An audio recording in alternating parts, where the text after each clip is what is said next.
राम नाम का सेवहु बीरा, दूर नाही दुरियासा हो। और देव का सेवहु बौरे, ये सब झूठी आशा हो। नमस्कार दोस्तों, मैं अविनाश दास रेशनल कबीर यूट्यूब चैनल में आप सबका हार्दिक स्वागत करता हूं। साथियों, मैंने अभी सतगुरु कबीर साहब की वाणी का एक अंश आपको सुनाया है, उसका थोड़ा सा अर्थ करूंगा। सबसे पहले दोस्तों, चैनल को आप सब्सक्राइब जरूर करें, यदि नहीं किए हैं तो शेयर करके अपने साथियों तक पहुंचाएं। बेल आइकन को प्रेस करें, ऑल नोटिफिकेशन ऑन करें ताकि हर नया अपडेट आप तक पहुंच सके। और साथियों, कमेंट जरूर लिखें, साथ साथ लाइक भी करें। मैंने जो पद गाया है उस पद का मैं अर्थ कर देता हूं दोस्तों। यह चैनल किसी भी जाति, धर्म, संप्रदाय या व्यक्ति विशेष को आहत पहुंचाने के लिए क्रिएट नहीं किया गया है। इस चैनल का उद्देश्य जो है समाज में मानवीय मूल्यों को प्रसारित करना है। इस चैनल का उद्देश्य समाज में वैज्ञानिक चेतना जागृत करना है, पाखंड, अंधविश्वास और आडंबर से मुक्त करना है। तो दोस्तों, मैंने जो पद गाया है, राम नाम का सेवहु बीरा, दूर नाही दूर आशा हो। और देव का सेवहु बौरे, ये सब झूठी आशा हो। सतगुरु कबीर साहब ने कहा है कि ये राम नाम क्या रट रहे हो मेरे भाइयों। बीरा शब्द का अर्थ भाई होता है। ए मेरे भाइयों, ये राम क्या रट रहे हो। दूर नाही दूरी आशा हो।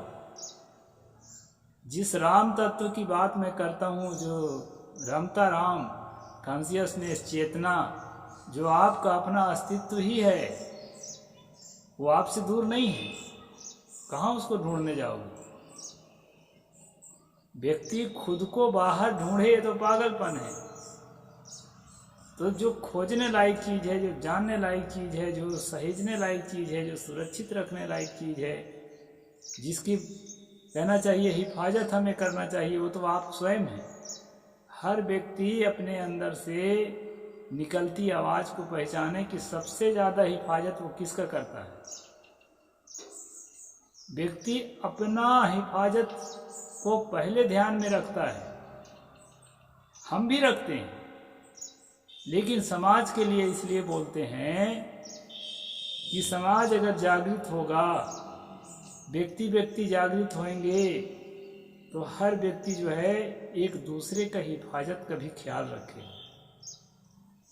और जब हम एक दूसरे के हिफाजत के ख्याल रखेंगे ना, तो अपने हिफाजत का डर हमारा खत्म होगा। यही सच्ची मानवता है। सतगुरु ने कहा, वो परम सत्ता जिसकी तुम तलाश करते हो ना, वो तुमसे दूर नहीं है। वो अलग कोई चीज भी नहीं है, तुम ही हो। इसमें भ्रम में रहने की जरूरत नहीं है कि मेरे अंदर कोई परमात्मा या आत्मा बाहर से आके घुसा हुआ है। इसका यह अर्थ नहीं है। वह तुम स्वयं हो, वह अस्तित्व। दूर नहीं दूरी आशा हो। दूरी का आशा करना दूर कर दो। दूर से कुछ मिलेगा तो आपको सुखी करेगा। कोई देवता आकर के, कोई भगवान आकर के, कोई राम आकर के, ये जो झूठी आशा दिमाग में बना रखे हो, इसको दिमाग से बाहर कर दो। सतगुरु कहते हैं इसके अलावा भी और देव का सेवहु बौरे, ये सब झूठी आशा, ये सभी झूठी आशा है। दूसरे देवताओं का सेवन करने की भी आपको आवश्यकता नहीं है। केवल मूर्खता है जो सदियों से हमारे पुरखों के दिमाग में डाला गया है। और डाला क्या गया है, जो डाल रहा था उसको भी समझ नहीं थी, बेचारा भी भटका हुआ था। भूल बस ऐसा करता था। उसको अगर समझ होती तो वो स्वयं फॉलो करता और दूसरों को भी बताता कि भाई नहीं, बाहर मत खोजो, जिस मोक्ष को, जिस निर्वाण को, जिस शांति को खोजना चाहते हो वो तुम्हारे जीवन के अंदर निहित है, तुम स्वयं हो। जब मेडिटेशन का सच्चा अभ्यास करोगे, बाहर से अपने मन को समेट करके अंदर में शांत होगे, जो सुखद अनुभूति होगी वह अनुभूति ही तुम हो। और क्या चाहिए? सुखद अनुभूति के लिए ही ईश्वर परमात्मा स्वर्ग नरक खोजते हो ना। नरक तो कोई नहीं खोजता, तो तुम्हारे अंदर निहित है, उसको बाहर खोजने की जरूरत नहीं है। ऐसा सदगुरु ने कहा, दूर ना ही दूरी आशा हो और देव क्या सेवा मौरी, ये सब झूठी आशा हो। इस प्रकार इसका अर्थ है दोस्तों।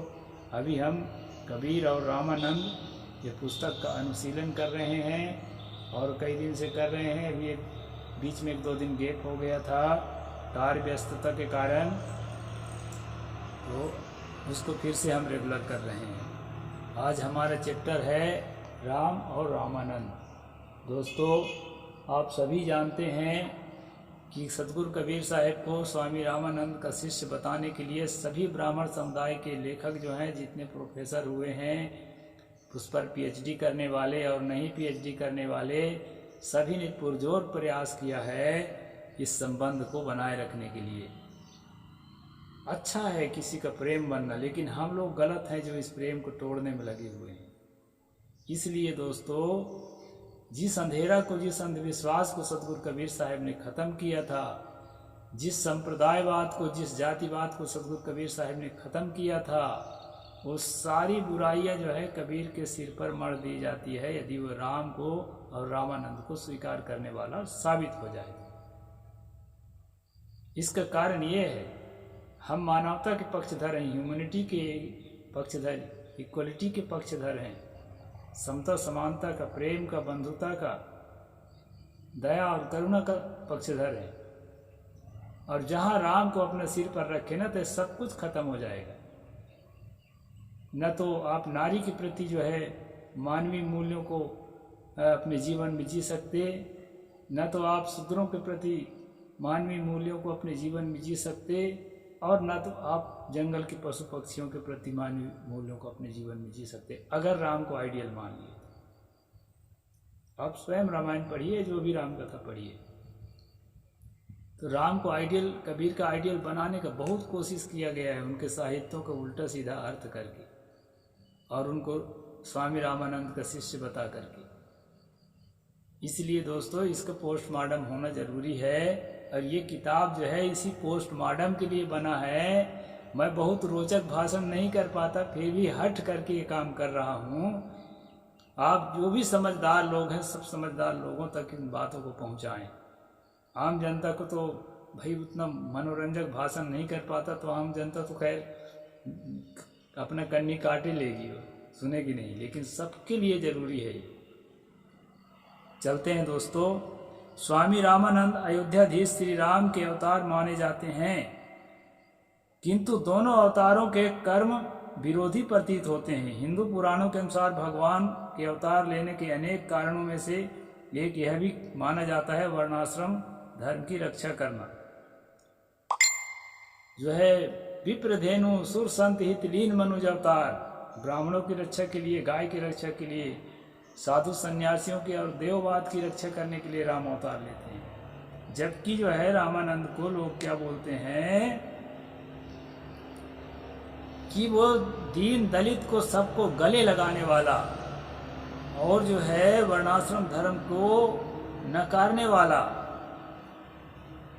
मतलब जबरन बोलते हैं, है वैसा नहीं। मैं कई दिन से आपको बताते आया हूँ, आप पिछला स्ट्रीम देख सकते हैं कि वो कितना उदार है। अच्छा, वर्णाश्रम धर्म की रक्षा करना रामानंदियों की यह प्रसिद्ध युक्ति है कि रामानंद स्वयं रामा प्रादुर्भूतो महितले, यानी स्वयं राम ही रामानंद के रूप में संसार में अवतार ले लिया है, ऐसा रामानंदियों को मानना। अर्थात श्री राम स्वयं स्वामी रामानंद के रूप में अवतरित हुए थे। तथा कथित मर्यादा पुरुषोत्तम राम ने वाल्मीकि रामायण के अनुसार वर्णाश्रम धर्म की रक्षा के लिए महान तपस्वी शूद्र सम्मुख की हत्या की थी। वर्णाश्रम धर्म की रक्षा के लिए, क्योंकि शूद्र को तप करने का, अधार्मिक अनुष्ठान करने का किसी भी प्रकार हक हिंदू धर्म के धार्मिक किताबों में नहीं लिखा गया है। और शंबुक जो है उसके उल्लंघन कर रहा था, इसलिए उसकी हत्या करने के लिए राम को अवतार लेना पड़ा। वह शूद्र जाति का जन्म लेकर तप कर रहा था, जो हिंदू धर्म शूद्र धर्म शास्त्रों के अनुसार भयंकर अपराध था। यानी तप करना हमारे जैसे लोगों के लिए अपराध है। मैं भी आपको बता देना चाहता हूँ कि जो जन्म से मानते हो तो मैं शूद्र हूँ। सारे ST SC OBC जो है इनकी भाषा में शूद्र माने जाते हैं। इसी कारण राम ने उसका वध किया था। वही भगवान राम अपने इस रामानंद अवतार में श्रीमठ स्मारिका के लेख अनुसार उन्होंने स्वामी रामानंद ने अपने संप्रदाय के सभी जातियों को शिष्य को प्रवेश दिया था, सबको तपस्या करने का अधिकार दिया था। रामानंद के जीवन, कर्म और शिक्षा का मुख्य उद्देश्य दलित जातियों का उत्थान था। फलस्वरूप उन्होंने रविदास को बड़े धूमधाम से अपना शिष्य बनाया। इसी तरह से मुस्लिम जुलाहा, कबीर, नाई सेन और हिंदू समाज के निकृष्टतम व्यक्ति कसाई सदना को भी स्वीकार किया था। ये श्रीमत स्मारिका जनवरी 2001 पृष्ठ 47, ये उन्हीं के किताब में है दोस्तों। यह पूरा नंबर दिया हुआ है। अतः दोनों अवतारों के व्यवहार में इतनी भिन्नता क्यों? जब हम देखते हैं कि दशरथी राम वर्णाश्रम धर्म की रक्षा करने के लिए ब्राह्मण के मृतक पुत्र जो शूद्र शंबुक की तपस्या करने के कारण मर चुका था को जिलाने के लिए महान तपस्वी शंबुक शूद्र का वध कर सकते हैं, वही राम दूसरे अवतार में रामानंद के रूप में गोस्वामी तुलसीदास के शब्दों में लोक वेद सब भांति ही नीचा, ऐसे शूद्रों को कैसे वो अपना रहे हैं। शूद्र ही नहीं, अंत्यज, अछूत और विधर्मी तथा हिंदुओं की भाषा में मलेच्छ को गुरु मंत्र कैसे दे दिया। या तो यह माना जाए कि स्वामी रामानंद वैदिक वर्ण व्यवस्था के विरोधी थे। यदि ऐसा मान लें विरोधी थे तो उनको किताब भी तो दिखाना पड़ेगा कि वो जो किताब लिखे हैं उसमें वर्णाश्रम का विरोध है भी कि नहीं, जो मैं भी पीछे दिखाया आया हूँ आपको। और धर्म शास्त्रों की आज्ञाओं का उल्लंघन करने वाला विष्णु द्रोही थे, ये भी दिखाना पड़ेगा अगर कबीर रैदास को उससे जोड़ते हो तो। इस बात का उत्तर तो वर्तमान रामानंदाचार्यों को ही देना होगा। दोनों बातें एक साथ कैसे संभव है? एक तरफ तो स्वामी रामानंद का परम उदार घोषित किया जाए और दूसरी तरफ यह भी कहना कि स्वामी जी वर्णाश्रम धर्म का उल्लंघन नहीं कर सकते, वर्णाश्रम धर्म का उल्लंघन भी नहीं कर सकते और उस धर्म के विपरीत चल करके रैदास को, कबीर को शिष्य भी बना सकते हैं। ऐसे दोहरा चरित्र आज के इस वैज्ञानिक युग के लोगों को जब अंधेरे में नहीं रखा जा सकता, जनता जाग चुकी है। स्वामी रामानंद बड़े उदार थे, उन्होंने हिंदू, मुसलमान, ब्राह्मण, शूद्र सभी को अपना शिष्य बनाया था। इस बात की कलई अब खुल चुकी है। भक्ति की सर्वोत्कृष्ट अवस्था प्राप्त हो जाने पर वर्ण और आश्रम के कर्तव्य पालन की बात सामने आती है। इतना ही नहीं, उसे शास्त्रीय मर्यादा की रक्षा करनी है। दोनों बातें एक साथ कैसे संभव हो सकती है? भक्ति की उच्च अवस्था में पहुंचने पर तो सारे भेदभाव खत्म हो जाने चाहिए। वह तो हद बेहद के परे की दशा है। उस अवस्था में पहुंचकर भी आदमी ब्राह्मण, शूद्र, ऊंच नीच के दायरे में बंधा रहता है। अभी भी दोस्तों हम लोग सन्यासी हैं। मैं खुलेआम आपको अपना अनुभव बताता हूँ। किसी भी सनातनी, जिसको लोग कहते हैं सनातन वनातन कुछ नहीं होता, लेकिन लोग जिसको सनातन कहते हैं उनके आश्रमों में, मंदिरों में हम जाते हैं तो अभी भी कबीर पंथी देख करके जान जाते हैं कि ये शूद्र होगा। तो शूद्र के हिसाब से जो है ना, अब संविधान के डर से वैसा अपमान तो नहीं करते हैं, लेकिन जो है उनके देखने के, बोलने के, उठने बैठने के तरीका से पता चलता है कि बराबर का सम्मान हम लोगों को नहीं दे पाते। आज भी कबीर साहब के ज़माना तो बहुत भयंकर रहा है, तो ये चीज़ मैं आपको साफ साफ बता देता हूँ। वह आदमी आदमी ही नहीं हुआ, संत साधु सिद्ध होना तो बहुत दूर की बात। जो व्यक्ति आदमी को आदमी ही नहीं समझता, आदमी को कुत्ता बिल्ली से बदतर समझता है, वह कैसे संत?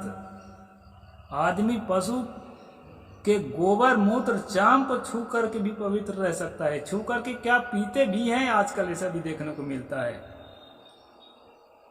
किंतु एक नेक इंसान को, सदाचारी भक्त को इसलिए अछूत कहता हो कि वह तथाकथित चमार के घर में पैदा हुआ है, भंगी के घर में पैदा हुआ है, जिसका दिलो दिमाग इतना सड़ा हुआ है, जो आदमी की छाया से दूर भागता है, जो आदमी से बात करने से पर्दा लगवाता है, उस रामानंद की बात कहा जा रहा है। वह तो अभी आदमी ही नहीं हुआ है, जो आदमी से बात करने के लिए काला पर्दा लगवाता है, आदमी की छाया छूने से बचना चाहता है। ये लेखक कह रहे हैं, इस किताब के लेखक, कि वह भी आदमी ही नहीं हुआ है, गुरु होना तो बहुत दूर की बात है, गुरु बनने चला है, आदमी ही नहीं हुआ है। भक्ति की सर्वोत्कृष्ट अवस्था में पहुंचने के बाद तो कोसों दूर है। कहा है ना, जब तलक है भेद मन में कुछ नहीं बन पाएगा, रंग लाएगी ये भक्ति भेद मिट जाने के बाद। सच्ची भक्ति, गुरु की भक्ति, संतों की भक्ति, मानवता की भक्ति, सद्भावनाओं की भक्ति जिसके अंदर जाग जाती है दोस्तों, उसके अंदर कोई भेद नहीं रहता है, गले से लगाने के लिए तैयार हो जाता है।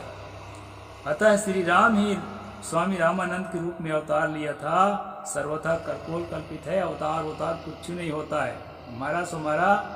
अब वो दूसरा अवतार आता है। इस प्रकार की मूर्खतापूर्ण बातों में खासकर रेशनल लोग तो बिलीव मत करना। कबीर साहब ने तो कई बार खंडन किया है बीजक में, कभी बीजक का स्ट्रीम चलाऊंगा तो बताऊंगा, अवतार कुछ नहीं होता है, हमारा सुमारा। वो जो दूसरा जिसको अवतार कहते हैं वो दूसरा आदमी है, वही आदमी नहीं है। अवतारवाद वैसे भोली धारणा है जिसके कुचक्र में पड़कर देश सैकड़ों साल तक विदेशियों के गुलाम रहा। देश के तमाम मंदिर मूर्तियां अनेक बार तोड़ी गई, किंतु वह भगवान अपने मंदिर और मूर्तियों तक को न बचा सका। आपको क्या बचाएगा? आज के प्रतिदिन हजारों गाय काटी जा रही है, किंतु तथाकथित वह अवतार और भगवान के कानों में जूं तक नहीं रहेंगी। अतः स्वामी रामानंद को दशरथी राम का अवतार बताना भोली भाली जनता को बहकाने के लिए गढ़ी गई कल्पित कहानी के अतिरिक्त कुछ नहीं है। तो साथियों, खास बात मैं बता देना चाहता हूँ कि अवतार कुछ नहीं होता है। अवतार के बहाने भोली भाली जनता को लूटा जाता है। भगवान में इतनी शक्ति होती तो कम से कम अपने मंदिरों को तो लूटने से बचाते। कितने मंदिरें टूट गए, हड़प लिए गए, सोना चांदी हीरे जवाहरात चुरा ले गए, लूट ले गए। कहाँ छुपा था भगवान? इतना ताकतवर है तो इस प्रकार कोई भगवान नहीं आता है दोस्तों। भगवान के बारे में मैं बता चुका हूँ कि जो व्यक्ति पूर्णतः संयम, सदाचार, प्रेम, करुणा की मूर्ति हो जाता है, वही व्यक्ति भगवान है, सच्चा भगवान। उसी व्यक्ति की पूजा आरती करो, उसी का सम्मान करो और उसी से प्रेरणा लेकर अपने जीवन को तराशो। तो आज इतना ही कहूँगा। साहिब बंदगी, जय जोहार, जय भीम, जय भारत।